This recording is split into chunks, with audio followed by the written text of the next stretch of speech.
Hi guys, this is Dhananjay और आपने topic तो वीडियो का देख ही लिया। आज हम बात कर रहे हैं फंडामेंटल वर्सेस टेक्निकल एनालिसिस के बारे में। अब इस टॉपिक पे बात करना जरूरी इसलिए है क्योंकि मैंने देखा है कई लोगों को जो इन्वेस्टिंग कर रहे हैं, ट्रेडिंग कर रहे हैं, उन्हें ना इन्वेस्टिंग का एबीसी पता है ना उन्हें ट्रेडिंग का एबीसी पता है। तो ये बेसिकली एक वीडियो है जो आपको ओवरव्यू देगा स्टॉक मार्केट का, इन्वेस्टिंग का और ट्रेडिंग का। और अगर आप एक बिगिनर नहीं है तब भी आपको ये वीडियो जरूर देखनी चाहिए क्योंकि मेरी गारंटी है कुछ ना कुछ तो आपको सीखने को जरूर मिलेगा। तो शुरू करते हैं फिर। सी सबसे पहला पॉइंट तो हमारा ये आ गया कि फंडामेंटल एनालिसिस हम यूज करते हैं इन्वेस्टमेंट के लिए। अगर मुझे किसी स्टॉक में इन्वेस्ट करना है तो मैं उस स्टॉक की फंडामेंटल एनालिसिस करता हूँ। फॉर एग्जांपल मान लो मुझे टाटा मोटर्स में इन्वेस्ट करना है, तो मैं उस स्टॉक को सिर्फ ये देख के इन्वेस्ट नहीं कर दूंगा कि वो टाटा की कंपनी है या फिर टाटा की कंपनी है तो रिटर्न्स अच्छे देगी ही देगी। हो सकता है कि आपके तुक्के चल जाएं, बट जरूरी होता है कि आप उसकी फंडामेंटल एनालिसिस करो। और वहीं पे हमारी टेक्निकल एनालिसिस यूज होती है ट्रेडिंग के लिए। अब यहाँ पे ये फर्क नहीं पड़ता कि आप कौन सी ट्रेडिंग कर रहे हो। आप ऑप्शन ट्रेडिंग भी कर सकते हो, स्विंग ट्रेडिंग कर रहे हो चाहे आप, या फिर आप इंट्राडे कर रहे हो, आपने टेक्निकल एनालिसिस करनी ही करनी होती है, सीखनी ही सीखनी होती है अगर आप ट्रेडिंग करते हो तो। अब हम दोनों के बारे में बात कर रहे होंगे, फंडामेंटल एनालिसिस के बारे में भी और टेक्निकल के बारे में भी। वन बाय वन बात करेंगे। पहले हम बात करने वाले हैं फंडामेंटल की, फिर हम बात करेंगे टेक्निकल की। तो शुरू करते हैं फंडामेंटल एनालिसिस से। सी जब हम फंडामेंटली किसी स्टॉक को एनालाइज कर रहे होते हैं तो हमारा मोटिव होता है कि हम किसी स्टॉक की इंट्रिंसिक वैल्यू निकालें। भाई धनंजय क्या बोल रहा है, इंट्रिंसिक वैल्यू क्या होती है? देख मेरे भाई, आसान शब्दों में इंट्रिंसिक वैल्यू का मतलब होता है किसी भी स्टॉक की फेयर वैल्यू निकालना या ट्रू वैल्यू निकालना। अब ये fair value true value technical terms लग रही है, आसान शब्दों में तुझे बताऊंगा। मान ले आज किसी स्टॉक का प्राइस चल रहा है 50 रुपए, लेकिन तू जब उसकी कैलकुलेशन करता है, इंट्रिंसिक वैल्यू निकालता है। अब यहाँ पे तेरा एक क्वेश्चन जरूर होगा कि इंट्रिंसिक वैल्यू कैसे निकालते हैं। भाई इंट्रिंसिक वैल्यू निकालने के लिए बड़े सारे मॉडल्स होते हैं, जैसे कि डीडीएम हो गया, रेसिडुअल इनकम मॉडल हो गया, उसकी भी बात करेंगे हम, पर इस वीडियो में नहीं। इस वीडियो में हम टेक्निकल और फंडामेंटल एनालिसिस सीख रहे हैं, मॉडल्स नहीं सीख रहे। उनके लिए अलग वीडियो आएगी, पेशेंस तक रेसिडुअल डीडीएम सारे मॉडल्स को हम अच्छे से डेप्थ में जाके नॉलेज से पढ़ेंगे। सी अब मैं कह रहा था फंडामेंटल एनालिसिस में सबसे पहली चीज होती है इंट्रिंसिक वैल्यू निकालना। और इंट्रिंसिक वैल्यू है किसी भी स्टॉक की वैल्यू जो होनी चाहिए।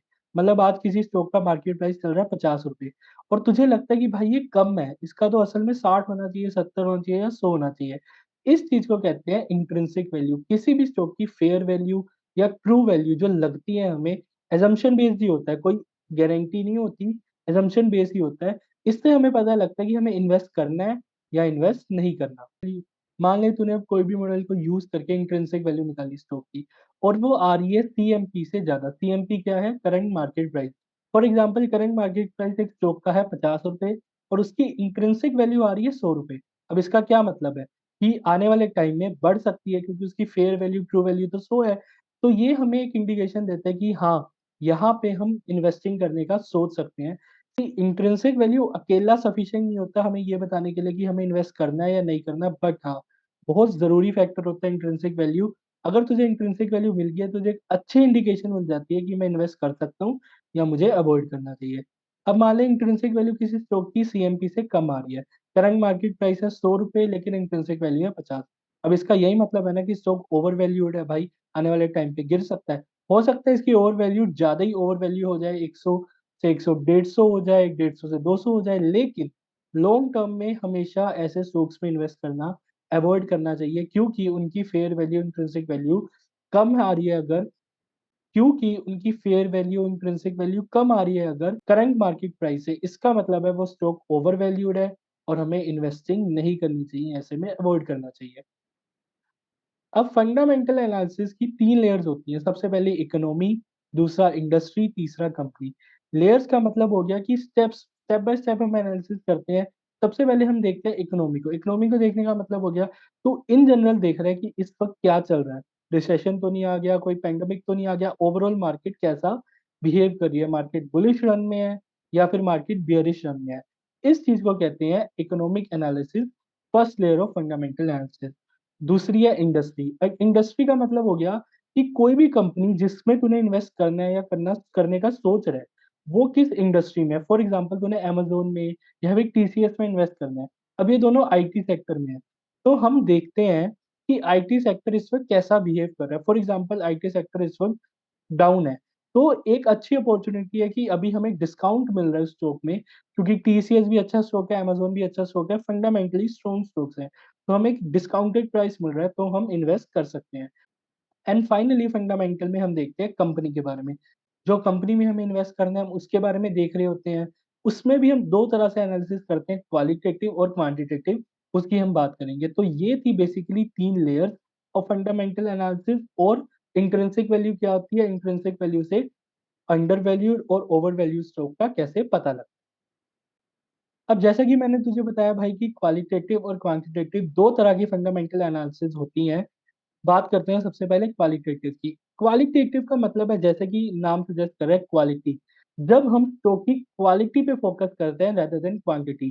For example when we focus not on the quantity of stock but its quality, standard या फिर नेचर।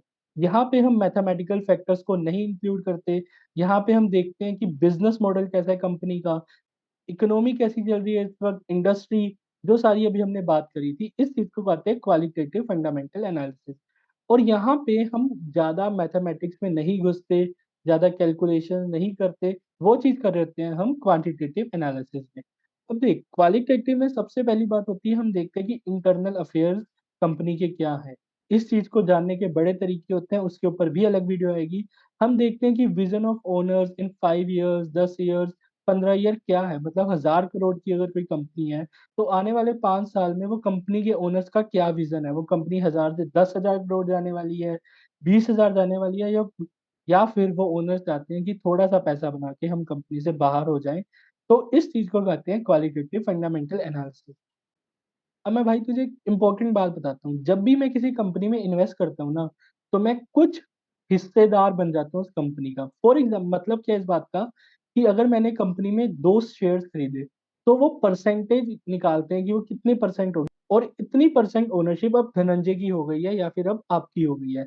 हमें इक्विटी मिलती है जब हम शेयर्स बाय करते हैं किसी भी कंपनी के, ऑनलाइन या फिर जैसे भी। हम बात करते हैं क्वांटिटेटिव फंडामेंटल एनालिसिस की। ठीक, क्वांटिटेटिव में हम फोकस करते हैं मैथमेटिक्स पर, कैलकुलेशंस पे। हम सोचते ही सिर्फ नंबर्स को है और कैलकुलेशंस को है। सारी ओवरऑल बातें, अच्छी अच्छी बातें हम क्वालिटेटिव में कर लेते हैं, लेकिन क्वांटिटेटिव में हम सिर्फ नंबर्स पे फोकस करते हैं और मैथ्स पे फोकस करते हैं। अब क्वांटिटेटिव में भी हमारे पास तीन चीजें आती हैं मेजरली, बहुत और होती हैं, लेकिन मेजरली हमारे पास बैलेंस शीट होती है, कैश फ्लोज और इनकम स्टेटमेंट। जब भी हम क्वांटिटेटिव फंडामेंटल एनालिसिस करते हैं, तो हम बैलेंस शीट देखते होते हैं कंपनी की, कैश फ्लोज देखते होते हैं और इनकम स्टेटमेंट देखते होते हैं। अब बैलेंस शीट में हमारे पास मेजरली होते हैं एसेट्स, लायबिलिटीज और equity of stakeholders. See, assets company के, लायबिलिटीज, इक्विटी, ये मेजर तीन चीजें हैं जो हमें एक बैलेंस शीट में मिलती हैं। इसके अलावा बैलेंस शीट में और भी बहुत सारी चीजें होती हैं। और अब क्वेश्चन आता है कि हमें कंपनी की बैलेंस शीट कहाँ मिलेगी। तो कंपनी की बैलेंस शीट, आप किसी भी कंपनी की साइट पे जाओगे, वहां पे आपको कंपनी की बैलेंस शीट मिल जाएगी, और आप वहां से उसकी एनालिसिस कर सकते हो। एनालिसिस कैसे करनी है उसके बारे में हम बात जरूर करेंगे। Second thing is the income statement. Income statement में हमारे पास लिखा होता है कंपनी का कितना रिवेन्यू था, कंपनी ने कितना प्रॉफिट बनाया या लॉस बनाया, और कंपनी ने कितना एक्सपेंडिचर किया इस क्वार्टर में या फिर इस साल में, जिस भी टाइम पीरियड की आप इनकम स्टेटमेंट देख रहे होते हो उस रिस्पेक्ट में। अब अगली है हमारे पास कैश फ्लोज। तो हमने क्या बात करी, क्वांटिटेटिव में मेजरली हम तीन चीजें देखते हैं, बैलेंस शीट, कैश फ्लोज और इनकम स्टेटमेंट। और और कई और इम्पोर्टेंट टर्म्स है जो आपने जरूर सुनी हो और कई और इम्पोर्टेंट टर्म्स है जो आपने जरूर सुनी होगी, जैसे PE ratio, debt to equity ratio, return on equity, assets, return on investment. ये सारी कैलकुलेशंस भी हम फंडामेंटल एनालिसिस में ही कर रहे होते हैं। और ये सिर्फ पांच नहीं है, बहुत सारे होते हैं, लेकिन पी रेशियो एक जरूरी होता है, डेट टू इक्विटी रेशियो भी जरूरी होते हैं। इनके ऊपर भी हम अलग वीडियो में जरूर बात करेंगे।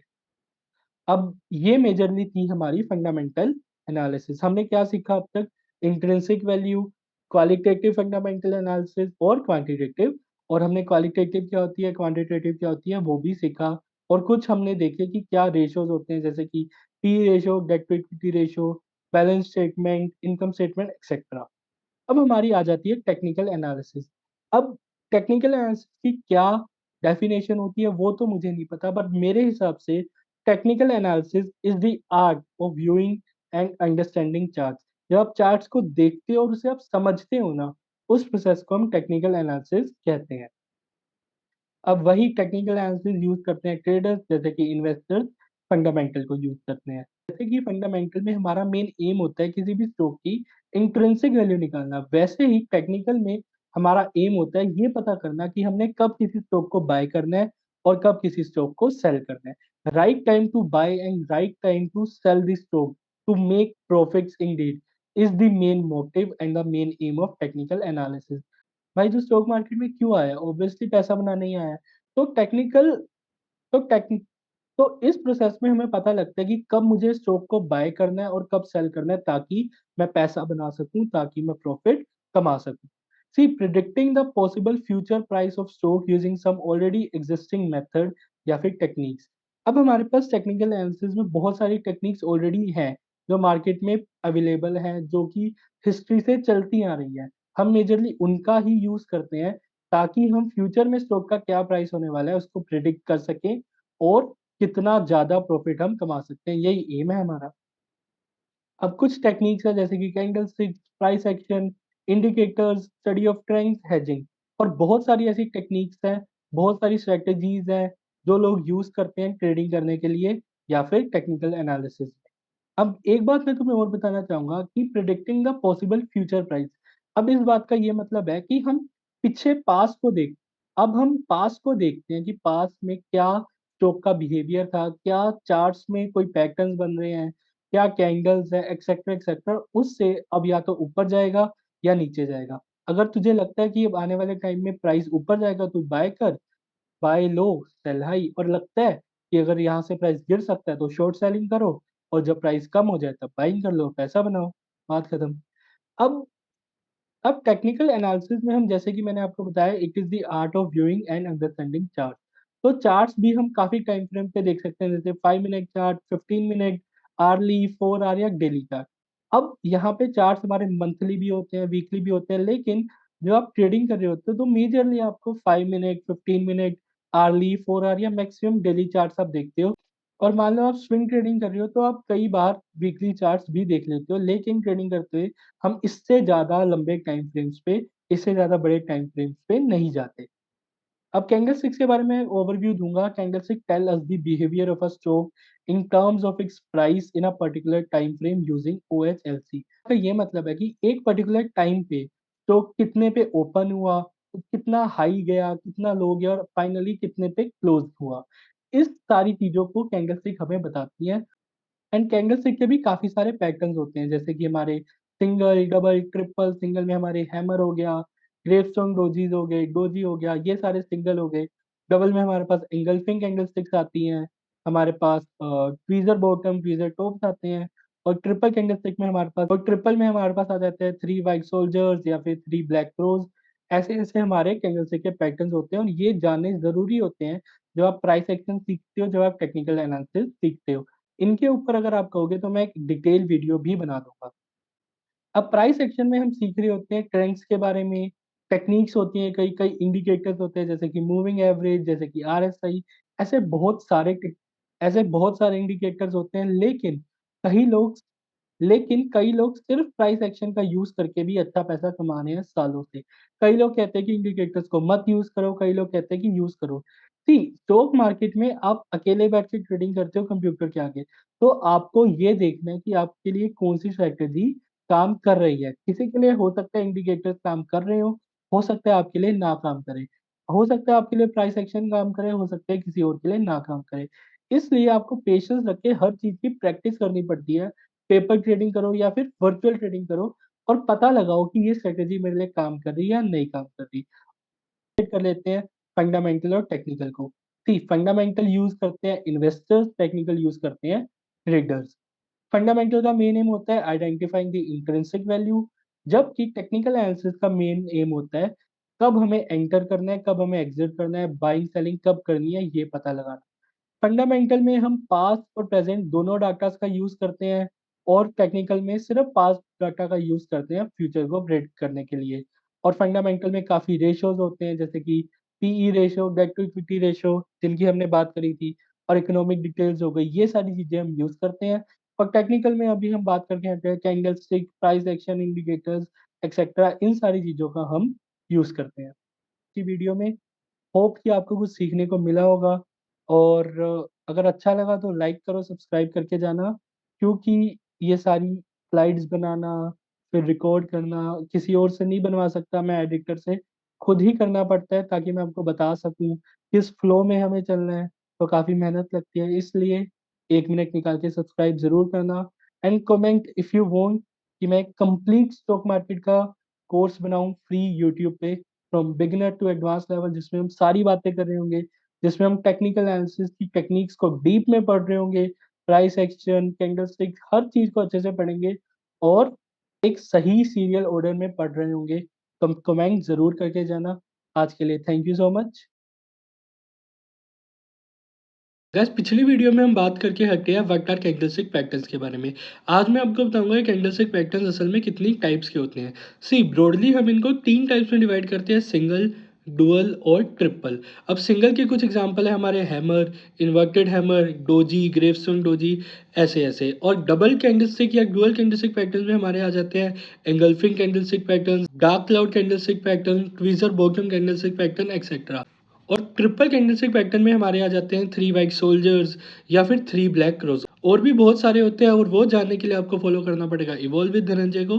Thank you so much. एक कैंडलस्टिक ऐसा चार्ट प्राइस पैटर्न होता है जो हमें एक पर्टिकुलर टाइम फ्रेम पे एक स्टॉक का बिहेवियर बताता है इन टर्म्स ऑफ इट्स प्राइस। एक कैंडलस्टिक पैटर्न हमें मेजरली 4 चीज़ें बताता है टाइम फ्रेम पे, हाई, लो, क्लोज और ओपन। जैसा कि आप अपनी स्क्रीन पे देख रहे हैं ये कैंडलस्टिक हमें 4 चीज़ें बता रही है, हाई, क्लोज, ओपन और low. A candlestick is made up by 2 things जो कि है बॉडी और शेडो। शेडो अपर शेडो भी हो सकती है, लो शेडो भी हो सकती है और शेडो को हम विक भी कहते हैं। आगे आने वाली वीडियोस में हम बात करेंगे टाइप ऑफ कैंडलस्टिक पैटर्न्स के लिए, इसलिए फॉलो करें इवॉल्व विद धनंजय को। Thank you so much. आपकी स्क्रीन पे इस वक्त आपको 2 कैंडल्स दिख रही हैं। इसमें से एक हैमर है और एक हैंगिंग मैन है। आप मुझे बताओ कि हैमर कौन सा है और हैंगिंग मैन कौन सा है। अब जो मोस्ट कॉमन जवाब होगा वो ये होगा कि ग्रीन वाला हैमर है और रेड वाला हैंगिंग मैन है, जबकि ये बहुत गलत जवाब है। आप कभी भी कैंडल का कलर देख के या सिर्फ कैंडल देख के नहीं बता सकते कि एक बुलिश कैंडल है या फिर ये एक बियरिश कैंडल है। ये डिपेंड करता है कि कैंडल कहाँ बन रही है, कैंडल की पोजीशन क्या है। अगर ये कैंडल बनती है बियरिश ट्रेंड में तो ये एक हैमर है, ये एक बुलिश रिवर्सल पैटर्न है। और अगर ये कैंडल बनती है बुलिश ट्रेंड में तो ये हैंगिंग मैन है और ये एक बियरिश रिवर्सल पैटर्न है। हमेशा डिपेंड करता है कैंडल बुलिश है या बियरिश है, उसकी पोजीशन पे वो चार्ट में कहाँ बन रही है। Thank you so much guys. आज हम बात करने वाले हैं हैमर के बारे में। इस हैमर के बारे में नहीं, इस हैमर के बारे में।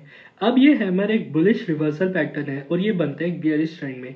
और जब ये बनता है तब हमें इंडिकेशन मिलती है कि जहां सेलर स्ट्रॉन्ग थे अब वहां पे बायर्स फिर से स्ट्रॉन्ग होने लगे हैं। और ये एक इंडिकेशन देता है कि अब बायर्स फिर से एक्शन में आ रहे हैं और यहाँ से ट्रेंड बियरिश से बुलिश हो सकता है। अब हमें पता कैसे लगता है कि हैमर बना है। सी हैमर की सबसे पहली बात तो रियल बॉडी छोटी होती है, कलर मैटर नहीं करता, रेड भी हो सकता है, ग्रीन भी हो सकता है। इसकी जो लोअर शेडो होती है वो एटलीस्ट 2 या 3 टाइम्स होती है इसकी रियल बॉडी से। और हैमर एक बुलिश रिवर्सल पैटर्न होता है। Thank you so much guys. जब भी आप किसी स्टॉक की क्वांटिटेटिव एनालिसिस कर रहे होते हो तो आप कई मैथमेटिकल एस्पेक्ट्स का यूज़ करते हो, जिसमें से एक होता है हमारा पीबी रेशो। पीबी रेशो होता है प्राइस टू बुक रेशो और इसका मतलब होता है कि मान लो आप आज किसी कंपनी को टर्न अप कर दो तो उस कंपनी की कितनी वैल्यू होगी, इस चीज़ का मतलब होता है पीबी रेशो। और एक लो पीबी रेशो एक अच्छा साइन होता है। पीबी रेशो अलोन कभी भी सफिशिएंट नहीं होता किसी भी कंपनी में इन्वेस्ट करना है नहीं करना है एक डिसीजन लेने के लिए, बट हाँ ये आपको एक साइन जरूर दे सकता है। बुक वैल्यू किसी भी कंपनी की, आप मान लो कि कोई भी एसेट कंपनी का, जैसे कि बिल्डिंग्स हो गई, जैसे कि इक्विपमेंट्स हो गई, या कोई भी ऐसी चीज जिसे बेच के पैसा लिया जा सकता है, इस चीज को कंपनी की बुक वैल्यू भी कहते हैं। हाय गाइस, फंडामेंटल एनालिसिस का मोटिव होता है हमारा इंट्रिंसिक वैल्यू निकालना किसी भी पर्टिकुलर स्टॉक का। अब इंट्रिंसिक वैल्यू एक फेयर वैल्यू होती है स्टॉक की जो होनी चाहिए। ये करंट वैल्यू से अलग होती है। फॉर एग्जांपल आप इंट्रिंसिक वैल्यू निकालते हो, intrinsic value current market price से कम आती है, इसका मतलब है कि स्टॉक अभी ओवर वैल्यूड है या ओवर प्राइस है। और अगर इंट्रिंसिक वैल्यू ज़्यादा आती है किसी भी स्टॉक की, इसका मतलब है कि स्टॉक अभी अंडर वैल्यूड चल रहा है। मतलब इंट्रिंसिक वैल्यू, फेयर वैल्यू इसकी आ रही है 1000 रुपये और अभी मार्केट प्राइस है 500 रुपये, मतलब स्टॉक ऑब्वियसली अंडर प्राइस है और आप ऐसी कंडीशन में इन्वेस्ट कर सकते हो। और किसी भी स्टॉक की इंट्रिंसिक वैल्यू निकालने के लिए काफ़ी सारे मॉडल्स यूज़ होते हैं, जैसे कि डीडीएम, जैसे कि residual income model, etcetera etcetera. ऐसे फाइनेंस के नॉलेज के लिए फॉलो करें इवॉल्व विद धनंजय को। Thank you so much. Guys, आज हम बात करने वाले हैं पीई रेशो के बारे में। ये एक बहुत अच्छा इंडिकेशन रेशो होता है जब आप किसी भी कंपनी के फंडामेंटल एनालिसिस कर रहे होते हो, और ये आपको एक स्ट्रॉन्ग इंडिकेशन देता है कि आपको इस कंपनी में इन्वेस्ट करना चाहिए या नहीं करना चाहिए। सी, पीई रेशो होता है हमारा market value of a stock upon earnings पर शेयर। और एक हाई पीई रेशो का मतलब होता है या तो स्टॉक काफ़ी ज़्यादा ओवर वैल्यूड है, या फिर इन्वेस्टर्स आने वाले टाइम में कंपनी की अच्छी खासी ग्रोथ एक्सपेक्ट कर रहे हैं। पीई रेशो भी दो टाइप के होते हैं हमारे, ट्रेलिंग और फॉरवर्ड। ट्रेलिंग में आप बैक हिस्ट्री की नॉलेज का यूज करते हो, और फॉरवर्ड में आप फ्यूचर्स एजम्पशन यूज करते हो। और एक लो पीई रेशो प्रेफर्ड होता है, लेकिन आपको पता होना चाहिए कि लो पीई रेशो का कारण क्या है। कहीं लो पीई रेशो इसलिए तो नहीं आ रहा कि कंपनी गिरती जा रही है या कुछ भी। ऐसे ही फाइनेंस की नॉलेज के लिए फॉलो करें इवॉल्व विद धनंजय को। Thank you so much. Gas, पिछली वीडियो में हमने बात करी थी पीई रेशो की। आज हम बात करेंगे पीईजी की। पीईजी रेशो होता है price to earning growth ratio.